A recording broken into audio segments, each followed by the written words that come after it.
Welcome to me playing one of my favourite games ever, the original Tomb Raider from 1996. Today I'm going to start it out playing on the Sega Saturn. That was the first version I had, but because I've played it on so many different systems and different versions of it, what I'm going to do is just take the three main versions, the Sega Saturn version, the PlayStation version, which wasn't exactly a port, especially graphically. You'll see what I mean when we compare some of them. And then the 2024 remaster of the PlayStation version, which completely overhauled everything except the actual gameplay of the original game. With that in mind, I'm going to be playing through each of these levels in seemingly a random sort of order. You'll see at the end of me completing the first level what I mean by this. But seeing as I started this game out originally way back on the Sega Saturn, that is the version we're going to start the first level with. Okay, so truth be told, I've been playing this a fair bit. Oh yeah, it's not called Lava's Home. I'm not going to go there in this particular video, but it's not called Lava's Home in the original game. That literally changed in the time between this game coming out and the PlayStation version coming out a matter of weeks later. The controls in this, quite different from what you might know in the PlayStation version. And yeah, you can't change sound settings or anything, it's literally just brightness. Or I guess gamma, which is a whole different thing. I don't even know, even with my video editing, I don't actually fully know what that means. But we're not going to go into any of the loaded games tonight. I've already started playing. Just going to go from the beginning. But there was one thing of interest to note, which I'll just get into the game and I'll talk about as I go.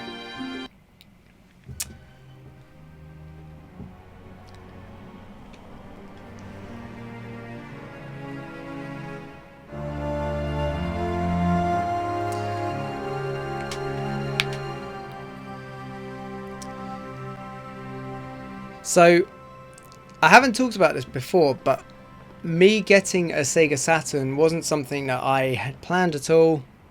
It tended to be that whenever I had a games console as a kid, it was someone was upgrading a different console and it was like a hand-me-down, or it was, just someone was selling one for cheap nearby. And in this case, it was like my stepmom's second cousin or something. Was moving on to, I believe, Nintendo 64, and they passed their Sega Saturn on with their games, which are all the games that I'm going to be playing in the Sega Saturn part of Lifetime of Gaming. They passed it on to me. Whenever I went to play Tomb Raider, that opening screen, that menu screen, I would go to play the game, and I could never just it would just automatically go to load game, load current position of whatever level it was on. It wasn't even current position, it was the very final level. And so I would just get wrecked instantly by, well, Adam. If you know Adam, you'll know what I mean. And if not, then you'll see that in a few videos time.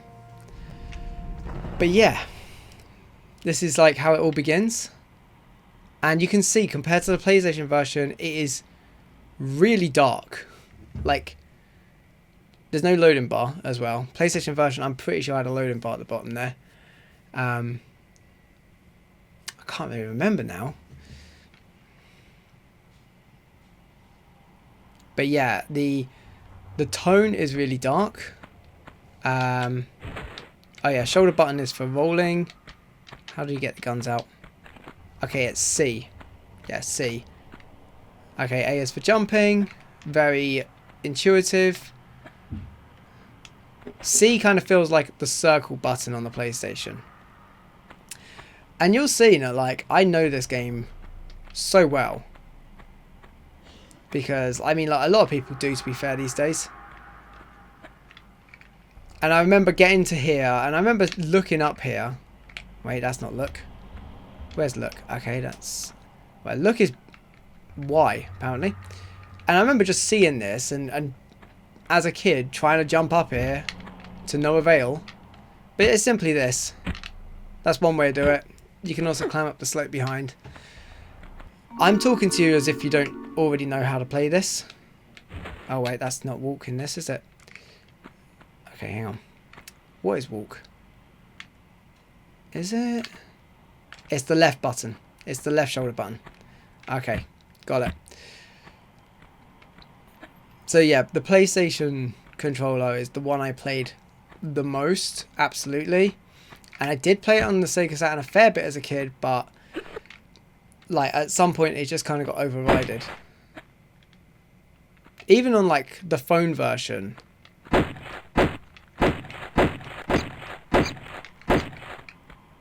Even on the phone version, like the on-screen controls mimicked the PlayStation's. And nope, that's not what I need. It's that one. C button. There we go. And just like that, we get our second secret. One of the only secrets ever to have, like, now I can think of, especially in the first couple of games, one of the only secrets to have an enemy inside it.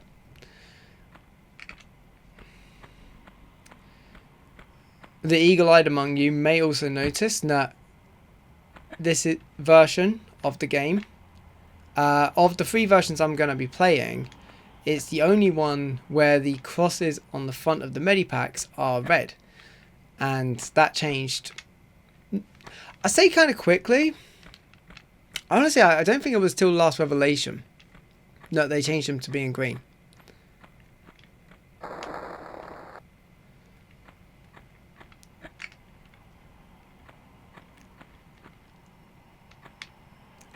Oh. I was trying to press roll there. Just trying to, you know. Oh, for God's sake. Right. If I do a grab motion, then it takes its sweet time.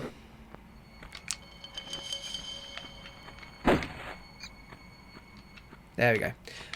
Gonna get used to these controls by the end. Also, what is this? Is this meat? I've always wondered. Like, is it meat or is it just like a rose quartz looking rock? I also like how in the first couple of games, literally like Tomb Raider 1 and 2, including the PlayStation version, well, I mean, it would be if it's, I'm talking about 2, no, little objects like that were just like these 2D sort of sprites and they were on the 3D landscape. It's very iconic to me, having it that way. Oh god. Still getting used to the controllers. Yeah.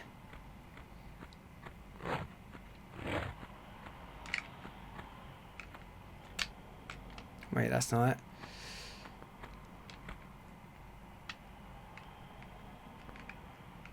Where are you? Trying to make my life a little easier by getting rid of the wolf now.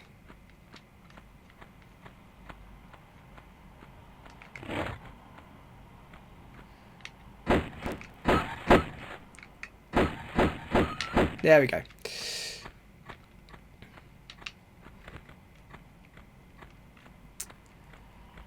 But yeah, like, I haven't talked about the level design. That's one thing I haven't talked about. I mean, it just becomes so familiar after a while. Even if you're not someone who's played it as much as I have, chances are that all of this is very familiar. But like, it's this. It's when you come around this corner and you've been in like a snowy landscape, you're up in the bloody Andes, and you see all this lush vegetation hanging from the ceiling. And, you know, like now I don't even think about it. Okay, he's deciding to stand up. That's basically suicide for him.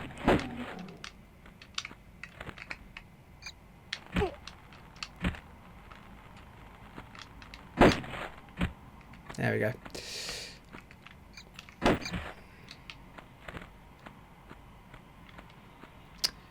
And you just go all the way here just to get this small ready pack.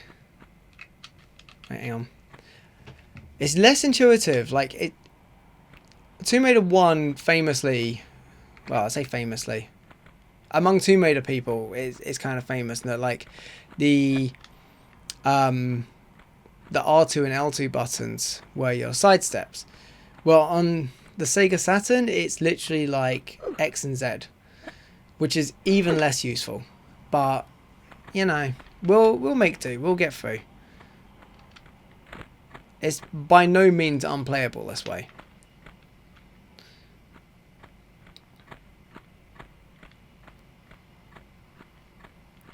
Keeping an eye on my camera time there.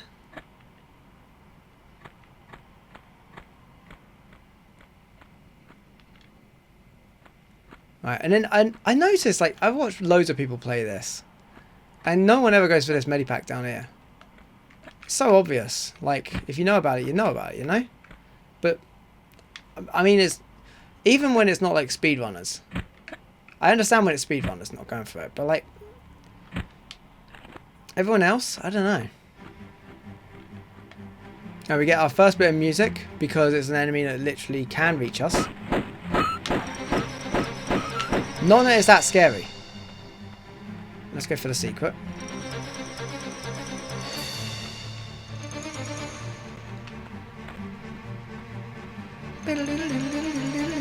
Oh, press the wrong button.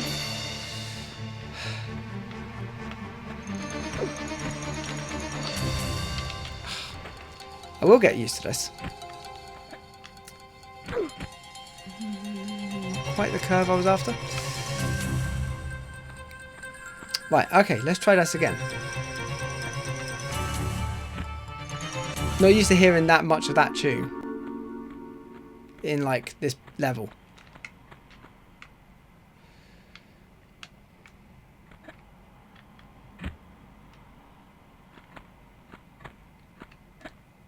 Oh, didn't mean to jump that way. One thing that people always talk about when they like bring up the older Tomb Raiders versus the new one, or the newer ones, is the tank controls, the so-called tank controls. I personally prefer them. I'm old school like that. Oh god.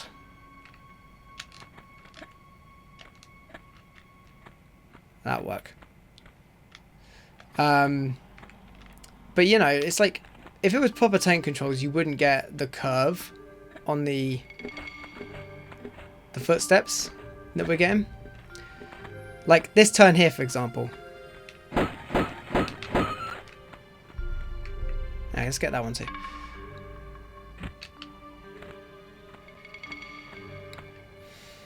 Just for like a sense of completion. Gotta get the other bit of floor.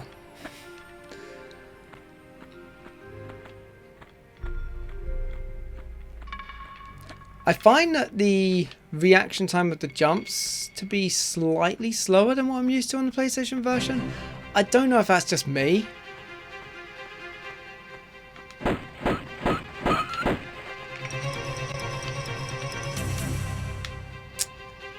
Alright.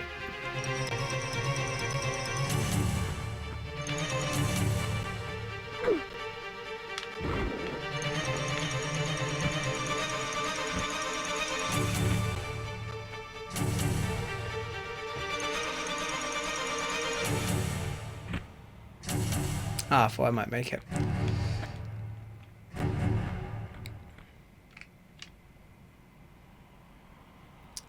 And just like that, 7 minutes 58, pretty slow for me. I don't try to speedrun this by any means, but like, yeah. In any case, I got all the kills, pickups and secrets. So as I've alluded to, I'm going to be playing this across 3 different versions, just to have it fully completed. And what I've done is made a spinner, so we're going to find out what the next level, City of Vilcabamba, is going to be on. And I'm going to do them in the same video. And then going forward, I will do the spinning wheel at the end of each video for what the next one's going to be. Okay, so the next one we're going to be playing is Remastered. Okay.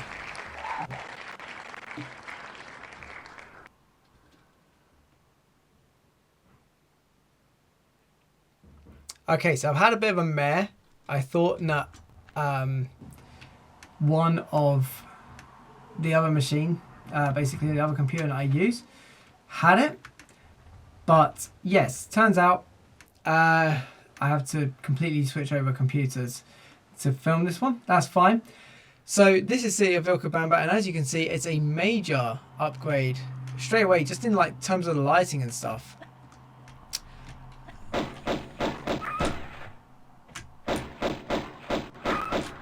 But the gameplay is identical.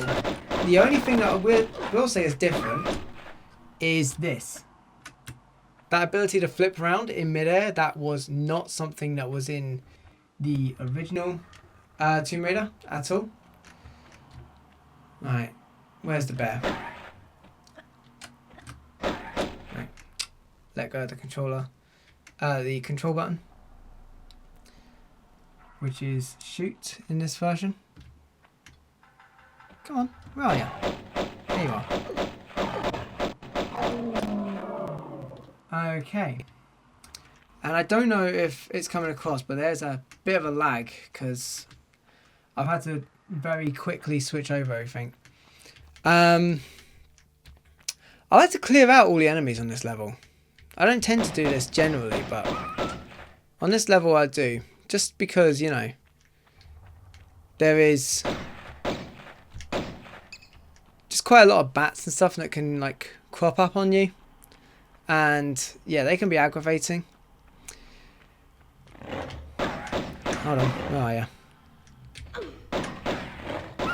There you are. Okay.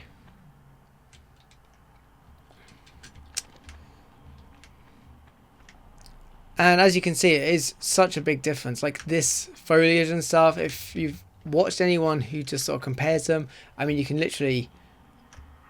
I'll sort of cheat here and show you the PlayStation look. I mean, it's still pretty good, but now it just takes up a whole other level. And I'll be the first person to say, nah, graphics don't mean anything to me. They really don't. Like, there's a lot of people who get really hooked on this kind of stuff, and for me, all I care about is the gameplay, the style of the game, all that kind of stuff.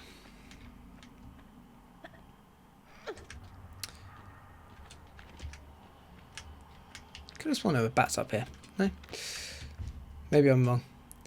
But yeah, you can see straight away we've still got the green cross now. And from here, let's go get some of these secrets. So like on the first level, the first two secrets are quite close together. And then the last secret is a little bit nearer the end.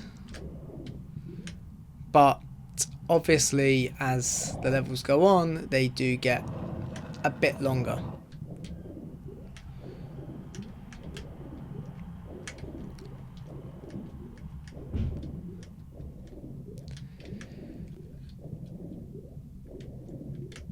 It seems like I've stopped having the lags quite as much as well. That's something.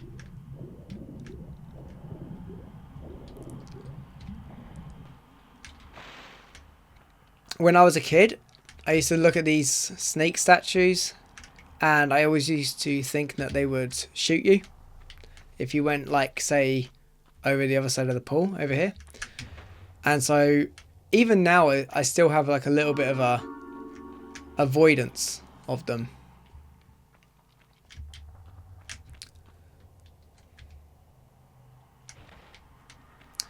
I just want to change a couple of things up in the menu, actually.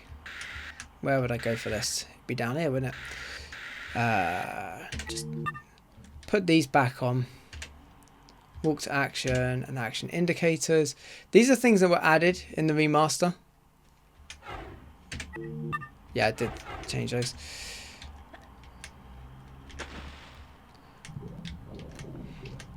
And because I'm playing the remaster, I will keep them in there. You know, just as a little thing to show you, like, some of the little differences. The walk to action thing In particular, it's like when you're picking up items.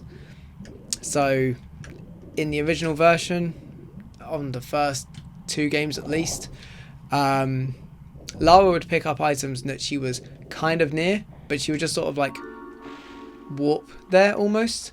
Whereas now, let's say I walk straight past it. Oh wait, controller, sorry. She will now take a step and do that.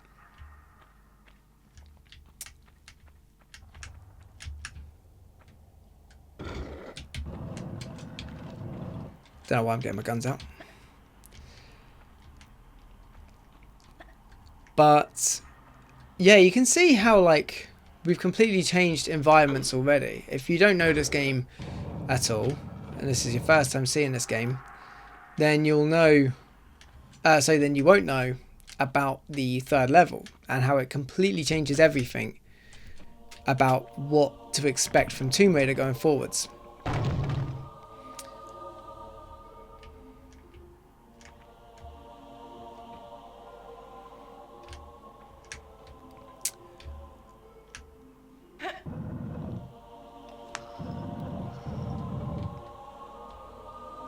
Because at first glance, Tomb Raider appears very sort of grounded and down to earth. And if you've played through any of the original Tomb Raider games, or indeed any of the Tomb Raider games in general, you know it gets a little bit more supernatural as time goes on. And honestly, in Tomb Raider 1, it happens pretty quickly. Just not as... It doesn't get talked about as much because like, later on, when it gets supernatural, it does so in a much bigger way. A much bigger way.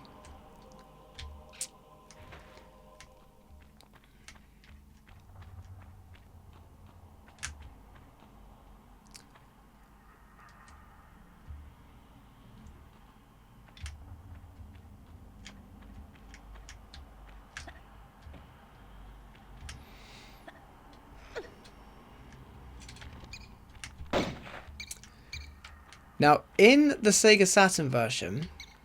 Oh, wait. There's another bat coming towards us. There we go. The bats take only 1 hit, but if they land on you, that's a pain in the arse. So in the Sega Saturn version, there is a medipack here. Well, there's always been a medipack here. But I didn't know about it until I played it on the PlayStation. I literally went the first year or so of playing Tomb Raider and walking past that medipack every single time. And it's because it was just so dark and the texture was completely avoided.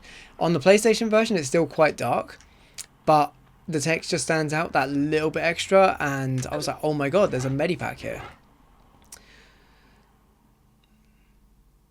Another quick thing to mention actually while I'm talking about like the first time I played Tomb Raider.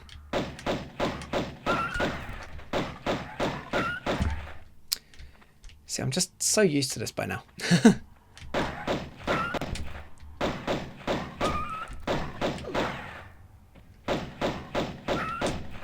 Okay. Tomb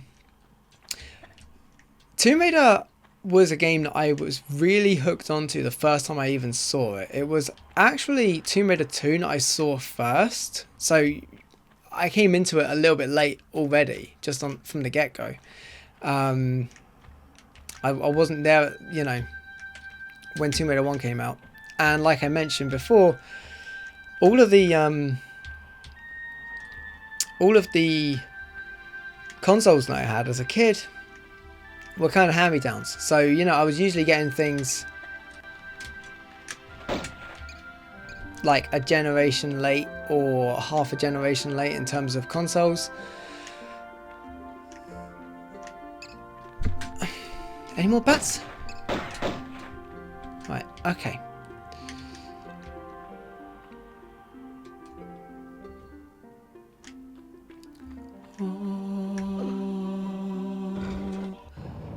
Okay, we're interrupting the music here. I want to talk about a bit more about the music going forwards. But for now, just gonna soldier through these levels as quickly as I can. Okay. But as I was saying, oh, didn't mean to roll just yet.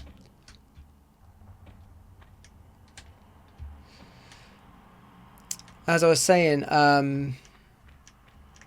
I saw Tomb Raider 2, and it was on my birth mother's boyfriend's chipped PlayStation. In other words, it was like a crack of the game. I'll get into a whole thing about what a chipped PlayStation is if you want me to. But yeah, it was just basically a way to get around Sony's kind of clever system for recognizing cracked games, like pirate games. Anyway, the gist of it is that I played it there and was really bad at the game. And then sometime later, I got given the Sega Saturn from a distant family member, and the rest is kind of history.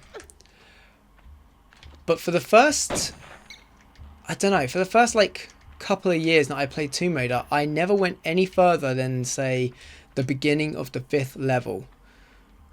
Like, I just became scared by like the scale of that level, and would continuously just play the first 4 levels over and over again. Yeah. You should know it's on the right.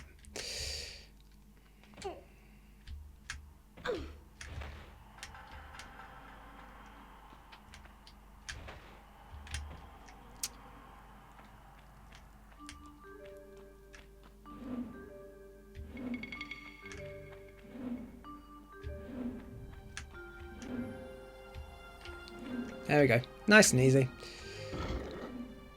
You can jump to the left there to avoid going in the water, but no point. You want to go up here. And not go to that first bit because there is a bear straight away, which, I mean, like, it'd be fairly easy for me to take out, but I think I need to pull this lever first. This lever? Never know. Yes, I do need to pull that one, yeah. See, I just do things automatically. I don't even question why. Oh, wait.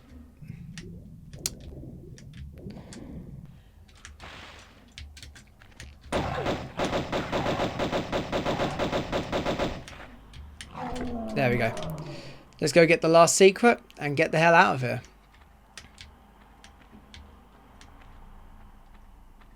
You can pull that lever if you want.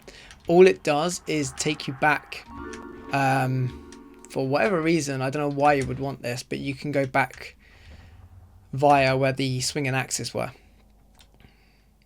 Also on the Sega Saturn version, actually, I used to find this secret and think there was nothing in it, because the texture of the Uzi clips, which is what I just picked up, on the ground there, even on the PlayStation version, are quite disguised, but on the Sega Saturn version, which was just that little bit grainier, it took me a long time to realise, oh wait, there's items here. So it was before I got the PlayStation version.